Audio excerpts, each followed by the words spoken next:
আচ্ছা, তোমাদের সঙ্গে কখনো এমনটা হয়েছে গিফটের জন্য শাড়ি কিনতে গিয়ে নিজেও শাড়ি কিনে নিয়ে চলে এসছো? আমার সাথে আজ এটাই হয়েছে।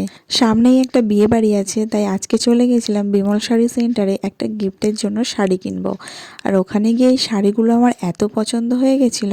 আমার বাঁ হাতে যে শাড়িটা ছিল সেই শাড়িটাই আমি গিফটের জন্য পছন্দ করেছিলাম, কচি পাতা কালারের যে শাড়িটা। আর এখন আমি যেটা খুলছি সেটা আমার বরের ভীষণ পছন্দ হয়েছিল, তো আমি ভীষণ কনফিউজ হয়ে যাচ্ছিলাম যে আমি তাহলে কোন শাড়িটা দেব। এটা নিয়ে ডিসাইড করতে করতে আমি যে সবুজ শাড়িটা পছন্দ করেছিলাম সেটা অলরেডি একজন নিয়ে নিয়েছে। আমার যেহেতু এই শাড়িটা পছন্দ হয়েছিল তাই আমি সেম শাড়িই চাইছিলাম। আর দাদারা বলছিল যে সেম শাড়ি নাকি এখানে আরেকটা ছিল কিন্তু তারা খুঁজে পাচ্ছে না, সেটাও নাকি বিক্রি হয়ে গেছে। তাই জন্য আমাকে একটু অন্যরকম ধরনের শাড়ি আবার বার করে দেখালো। আমি যে শাড়িগুলো দেখছিলাম সেই শাড়িগুলো আমার সামনেই বেশ অনেকগুলো বিক্রি হয়ে গেছে।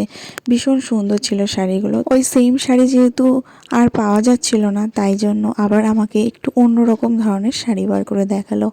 আর তার মধ্যে আমার এই শাড়িটা ভীষণ পছন্দ হলো, তাই আমি এই শাড়িটা গিফটের জন্য নেব ঠিক করেছি। আর এই শাড়িটা যেহেতু আমার বরের ভীষণ পছন্দ হয়েছিল তাই আমাকে বলছিল যে এই শাড়িটা তুমি নিয়ে নাও, সামনেই তো আমাদের অ্যানিভার্সারি আসছে, তো তোমাকে একটা শাড়ি তো ভেবেইছিলাম দেবো, তাই এই সঙ্গে তুমিও একটা শাড়ি নিয়ে নাও। তো আমি তো ভীষণ খুশি হয়ে শাড়িটা নিয়ে নিলাম। আর এই শাড়িটা কিন্তু একদমই আমার বর নিজে পছন্দ করেছে, মানে ওর এক দেখায় শাড়িটা পছন্দ হয়ে গেছে, সেজন্য আমার ভীষণভাবে জোর করছিল যে শাড়িটা তুমি নিয়ে নাও।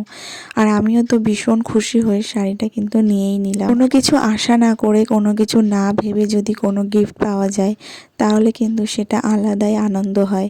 তো আমারও সেম ভীষণ আনন্দ হচ্ছিল, কারণ আমি কোনো কিছু আশাই করিনি। তো শাড়ি দুটো তোমাদের কেমন লাগলো অবশ্যই কিন্তু কমেন্ট করে জানিও। Tata, bye bye.